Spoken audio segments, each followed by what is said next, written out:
friends, and welcome to the channel. I'm Olivia, and if you've never seen my face before, you can consider me your fragrance-obsessed internet bestie. And we're here to talk about all the smelly waters, no matter what your budget. Strap in, because we have a fabulous video today, if I say so myself. So I saw that Zara recently released a new collection, and we know that Zara fragrances are often dupes or impressions of very expensive fragrances. So I got very curious and I have tried to stay away from other people's videos so that way I'm not influenced by what they have to say about it. I was at the Glendale Galleria the other day and I saw that they had almost the entire range, and the only one that I'm missing is a fragrance booster, that kind of second skin type of fragrance that helps the projection and the longevity of your fragrance. I don't even really think it's that interesting anyways, but other than that, I have the full brand new collection. If you're into affordable fragrances, you are in the right place. So let's get started.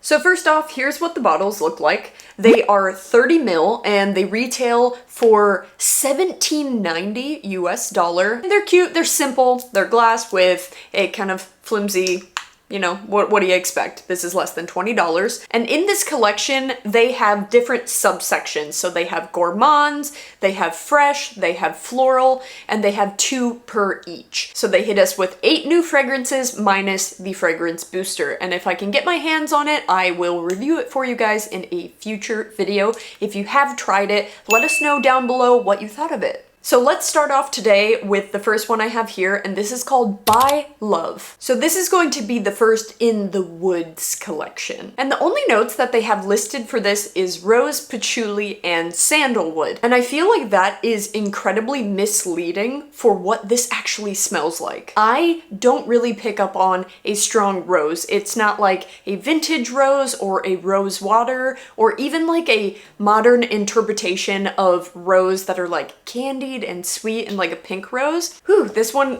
it's a little bit potent. It is quite scratchy. This smells very low quality to me, but there is something that comes off a little bit bubblegum in the beginning, almost like a tuberose that you would get in L'Interdit. But specifically, this one reminds me of the L'Interdit in the black packaging. The patchouli in this comes off very robust.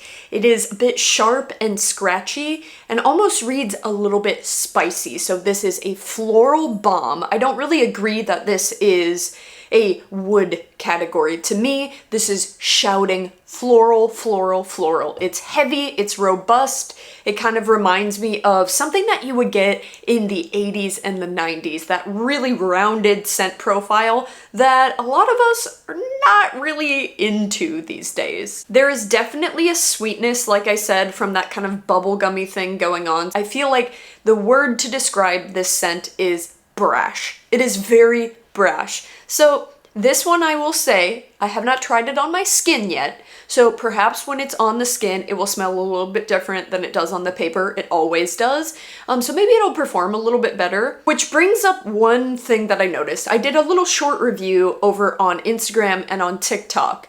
And I said, you know, these are $20, they're affordable, here's what they smell similar to. And a lot of people were saying, well, yeah, that's because the performance of them is terrible and only lasts about 30 minutes. But I have to be honest, I've worn a few. I'll let you guys know which specific from this collection I've worn so far. And some of these lasted an incredible amount of time. I mean, I went out with a friend, and she said that the upholstery of her car the next day still smelled like my perfume, and that one was fabulous. So 2 of them I know for sure perform 10, 12, 14 hours plus, but I do have one that performed within that hour range that people were talking about. So it's really dependent on the notes. And that is the same with every fragrance, because if something has a whopping load of patchouli and a bunch of strong cedarwood or black pepper, of course that's going to be longer lasting than, say, a fresh aldehydic aquatic fragrance that has very light molecules. So I think it really highly depends on the scent profile itself, whether it's an expensive fragrance or a very affordable fragrance like this. Because something like this, if you like the scent profile of it, I think that this is going to last a long time. Don't mark my words, because I have not tried this one in particular yet on skin, but on paper, She's very loud. And I'll say as it's drying down, it's wearing on me a little bit. I enjoy it a little bit more. That initial almost acetone-like thing that you get from some cheaper fragrances has kind of subsided and it's a little bit more pleasant. Still not my favorite, but it's definitely something that I could wear and not feel totally out of sorts wearing it. Next, from the Into the Woods collection is Nobody Knows. So for the notes on this one, we have ebony wood, cassis, black pepper, and rose. I personally was not able to find a fragrance that I feel that this is truly inspired by. To me, this doesn't smell like anything that I have in my collection, but I have heard tell that this smells exactly like Ebony Woods, which is also from Zara. The other thing that this was compared to was Thé Noir 29 by Le Labo on Fragrantica, and I am here to tell you, as a Thé Noir connoisseur, this is nothing like Thé Noir. Nothing like Thé Noir, so if you were going off of Fragrantica, please ignore that because absolutely not. So in the beginning, I am getting a whopping amount of greenness that's coming off vegetal, it's coming off slightly herbaceous, it almost smells like mint, but almost like a true mint leaf where you kind of prick the stem with your finger and it smells very green and natural. That's kind of what I'm getting from this. But then in combination with the black pepper, it starts to smell like anise. So it takes on that black licorice type scent. Along with the ebony wood is adding a dark smoky layer to this, which is in deep juxtaposition to the herby, minty kind of thing that I'm getting from the beginning. So it's kind of taking me on a ride. It's pretty complex. And the rose in this is a little bit of a background player. It is not super prominent, so if you weren't a fan of rose, but you like something that is deep and rich and woody, that has almost a menthol tea sort of scent to it, that's kind of what I'm getting from this. I don't hate it by any means. I like this better than the last one, but is it my favorite? No. It is quite peculiar, but this smells very niche for a $20 Zara fragrance. I have to give it to them. This does smell much more high quality than the first one. It's interesting, but I'm going to reserve my opinion a little bit so that way I can check back with you guys after I've tried this on skin to let you know how it performs. Once again, this smells very strong, but it might smell very different on me. Next, we're moving into the floral category, and the first one is called Spirited Romance. So in this, we have white musk, white florals, hyacinth, rose, honeysuckle, bergamot, and iris. So this one most definitely is a white musk dominant fragrance. This actually kind of reminds me a little bit of Amazing Grace from Philosophy. And I just got it in my mouth because it was in the air. It's that soapy, clean, fresh floral scent. I'm not picking up on much iris, so it doesn't have per se a super powdery scent to it, but rather a very clean and soapy vibe.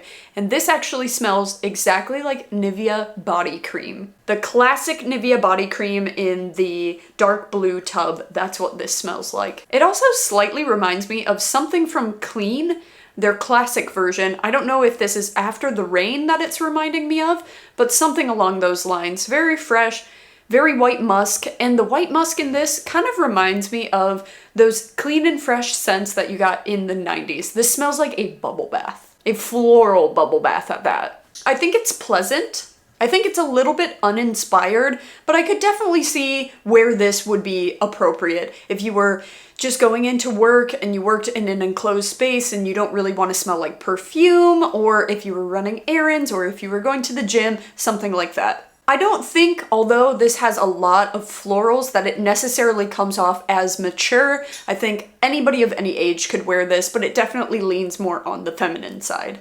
It's perfectly fine. I feel very neutral about this one. I'm not inspired by it. I don't dislike it. It's just clean and fresh. It's kind of hard to dislike, but it's just kind of boring. Next from the floral collection, we have True Amore, and this one has notes of rose, grapefruit, vetiver, and frankincense. And I can tell you guys right off rip that this smells like Delina by Parfums de Marly. You're getting that sourness from the grapefruit. You're getting that rose that feels a little bit jammy, but also very modern, very feminine, not too vintage, and a little bit of earthiness from that vetiver that comes off just a little bit crisp and green like in Delina. It's certainly not going to be as complex as Delina. Obviously, Delina is like a $350 perfume. This is $17.90, but they're in the same realm. If you enjoy Delina, but obviously it's hurting your pocketbook, this is a much better option. This has almost a little bit of an effervescent, fizzy feeling. Sometimes to me, grapefruit can smell a little bit sparkling.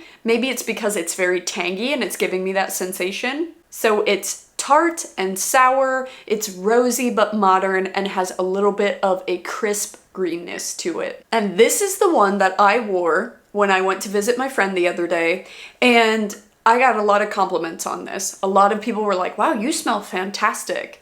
And I'm sitting here wearing, you know, a little cheapie from Zara, and it smells like a niche perfume. And this is the one that left its mark on her upholstery in her car, and this lasted on my clothes. I could smell it when I woke up in the morning. I fell asleep in the same shirt. I woke up and it was like glued to my skin and my shirt as if I had just put it on. So although some of them are not great performers, this one is a fantastic performer, tried and true. And you know, people will say it has to do with your skin or this and that. No excuses, honey, because I have dry skin, and dry skin does not hold on to fragrance very well. That's why I apply on my clothes. So hot tip, if it seems like it never lasts on your skin, don't put it on your skin. Put it on your hair, put it on your clothes, and it will last much longer. But be careful how often you're putting it in your hair, because obviously it's in alcohol, so you don't want to be dousing your hair in alcohol. It's fine if you're going on a date, just don't do it all the time. Next is the Into the Joyful category, and the first one we have is Someday, Sometime. And very simply, this is rose, patchouli, and raspberry. And this one is very similar to the last one. So the last one, it has a lot of that tart juiciness, but this one is definitely a lot more robust. You're getting a lot more of that patchouli, but it doesn't come off too herbal, too green, too like skanky, dirty smelling. Almost like a spiced version of the last one, whereas the other one's very tangy. This still has some tanginess, but a little bit more of a nighttime version. So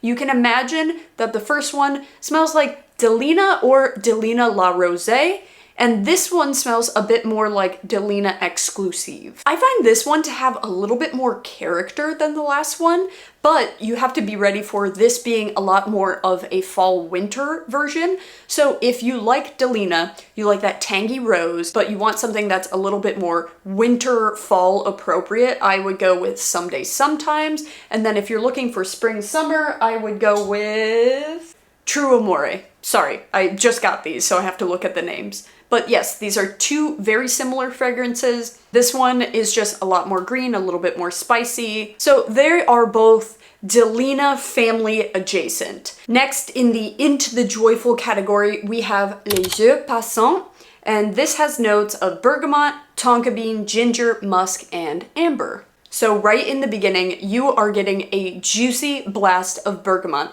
And sometimes bergamot can come off a little bit like a citrusy lavender, and then mix that with a sharp, tangy ginger. But surprisingly enough, this smells pretty natural. And I can't imagine that they're using a bunch of natural oils in these, but it does smell very crisp, very natural, very clean and tart. The musk in this is much more on the dry down, and I don't really get a bunch of amberiness. I don't get a bunch of that tonka. I'm getting a lot of those top notes. I'm getting that tangy, fresh ginger that comes off a little bit herbal, like lavender, very tangy, but then as it dries down, it kind of dissipates very quickly. So just as I said before, that there are some that don't perform great, this one is one of them. And why?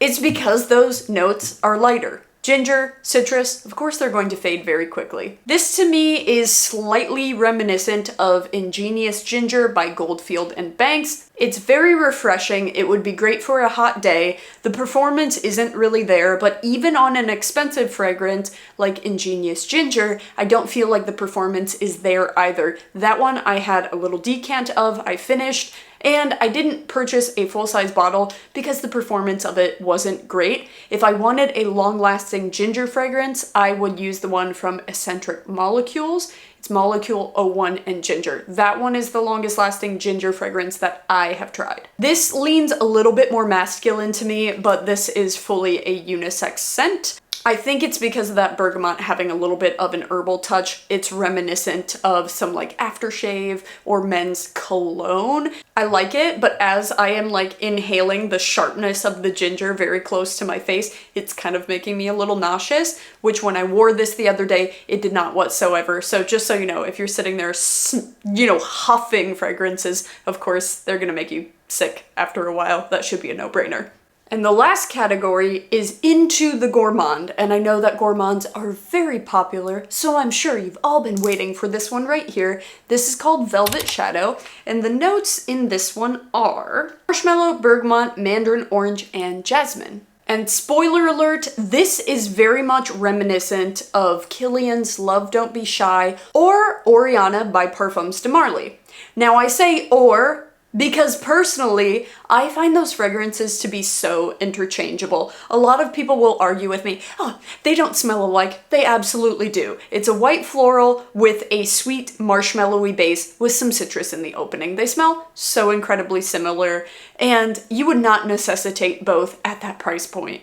In the air, how they're going to perform in the air is going to be incredibly similar, and I know this because I have a full-size bottle of Love Don't Be Shy, and I had a decant of Oriana. And yes, when you sniff them side by side, there were slight differences, but in the air, they smell the same. This one perhaps fares on the side of Oriana just a little bit, with the difference being I find Love Don't Be Shy to be a little bit more powdery, versus this, you're getting that strong hit of citrus in the beginning. This is very sweet, it's very marshmallowy, and it's very floral. So if you like sweet white florals with a bunch of fluffy sweet goodness, that's what you're gonna get from this. Is it my favorite? No, it is extremely sweet for my taste, but it's fun for layering. You can kind of use this as a sweetener tool, which by the way, I saw something online. I've talked about the brand Born to Stand Out several times on this channel, and they're coming out with a fragrance sweetener. And I'm gonna try to get my hands on it and let you guys know what is up with that. I think that if Oriana or Love Don't Be Shy were far too floral heavy for you, I think you would like this one because you're getting a lot of that citrus with the jasmine being more of a background player, not being quite as robust and indolic as it is in the other two niche fragrances. Smells great, just a little bit too sweet for my taste. And lastly from the Gourmand collection is Splendid Bronze. We have notes of jasmine, cashmere wood, vanilla, orange blossom, heliotrope, and orchid. And guys, this smells like the pre-reformulated Alien by Mugler. And I remember all too well what the original smelled like because back in the day, my mom and her friend Maureen would put on garage sales. And I remember distinctly that Maureen would wear that fragrance and she had it on the table. And the entire time that they were running this, I was there for extra help, but I was a kid and I just kept spraying it on myself and it is burned into my memory. And when I smelled the reformulation many years later that we have now, it's reminiscent, but it's just simply not the same. I find it more soapy versus the original has these really rich florals, it has some darkness to it, and that's what I'm getting out of this. But I also feel like Splendid Bronze is a good name because upon the opening, I'm not sure if it's the vanilla, but I am getting something reminiscent slightly of a sunscreen type feel. So it's not like an overly coconut, like copper tone, but there's something a little bit sunscreeny about it. It does have some powderiness from that heliotrope. It's got a little bit of woodiness, and it is a very indolic jasmine, so it's very robust. This is not your like modern take of jasmine that's sweet and aquatic and very thin. This is a thick floral fragrance. So this is a little bit vintage smelling now, in my opinion.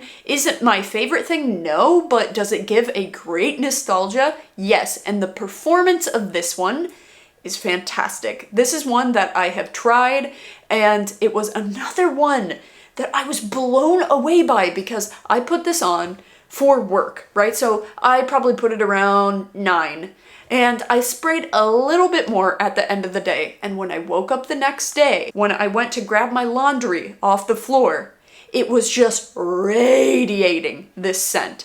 So as far as my overall opinion of this range, do I feel like we need more dupes out there? Not really, but for an affordable price, you can get some that smell very similar to some cult favorites, and some of them have really good performance depending on which one you choose. Now, are they going to smell as refined as a $400 fragrance? Do I even need to say it? Of course not. Of course not. But sometimes you just need something that gets the job done. And I don't know about you guys, but do you ever go on a kick with your fragrances where sometimes you're only wanting to wear your niche stuff, you want to smell expensive all the time?